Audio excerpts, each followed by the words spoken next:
Welcome, Gemini, to your December forecast. I am channeling the goddess of love.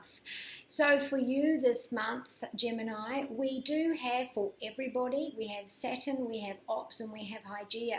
Saturn will bring a reality check, and for you, that is in your 7th house of relationships, marriage, and or enemies. Now, Ops and Hygeia is about prevention is better than a cure. It is also about cleanliness and getting things cleaned up, making things straight, and throwing out, what is dead and gone, and keeping things as clear as possible. So in your work, study and finances, we do have the 7 of Cups. For some of you, there is dumb luck at work, being in the right place at the right time and having that blessing, or almost like divine intervention. Now, if this is to do with enemies at work, you could find that someone could try and throw you under the bus, but it backfires and you're the one that gets the better end of the deal. This is also about diversifying, and if you are investing or even in your study and your finances, you're looking at more than one thing. You're looking at keeping things multiple, dividing things up, trying different things, multitasking. You might find that you have a new role where you have to step up and be a leader. For the short time or the long time, it is got potential around it. For those of you that are studying, you'll find that you are multitasking in several different areas, or you might find that you've decided to take on extra study or extra courses for you. Again, with investment, you might be looking at the pool and where you're going to spread that.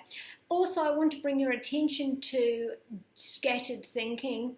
There is a snake in the cup. Now, I want to say that can be I just feel like there's a Scorpio around this, Gemini, where don't let somebody else's, smoke and mirrors scatter your mind from the task at hand.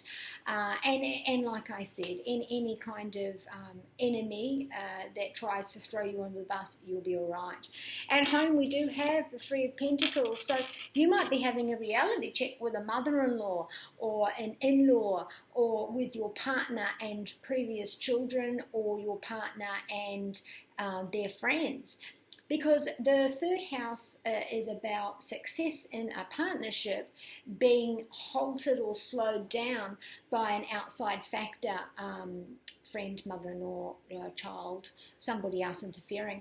This also says that maybe you need to seclude yourself as a couple from outside source, or to call in a counsellor to mediate, some sort of expertise as well. Now, also, you might find that you'll get a refund, or collecting on old debts that that they hadn't paid you and you thought, well, this is not coming back. We are going through a retrograde during December. So if you've gone for a loan or something didn't go through to do with finances, you might find that this is the perfect opportunity to renegotiate or relook, or that money that you weren't expecting because you'd written it off comes back to you. With your health, we do have the 10 of Pentacles. Now, the 10th house is your knees, bones, skin and teeth, but the 10 is success. So you might find, it's Pentacles on there, which you might find that you have to put money into that. Spending money. Teeth are very expensive, so you might find that you're spending money on those areas. With your love, we have the 8 of Cups. So you, Gemini, are dealing with a Pisces, Scorpio or Cancer. There is a Capricorn, Taurus or Virgo around that, so Sun and Rising.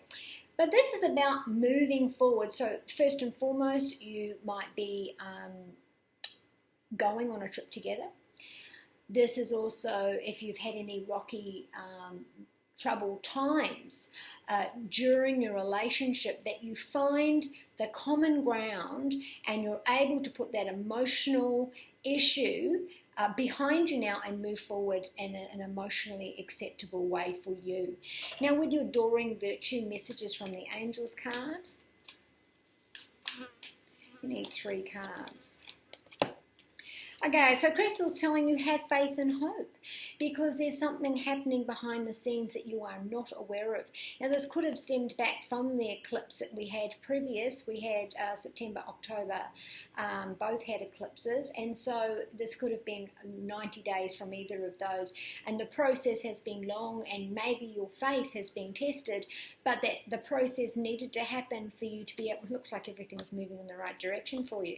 Maya is about your study. Again, you know, you're multitasking. You might be doing a higher education.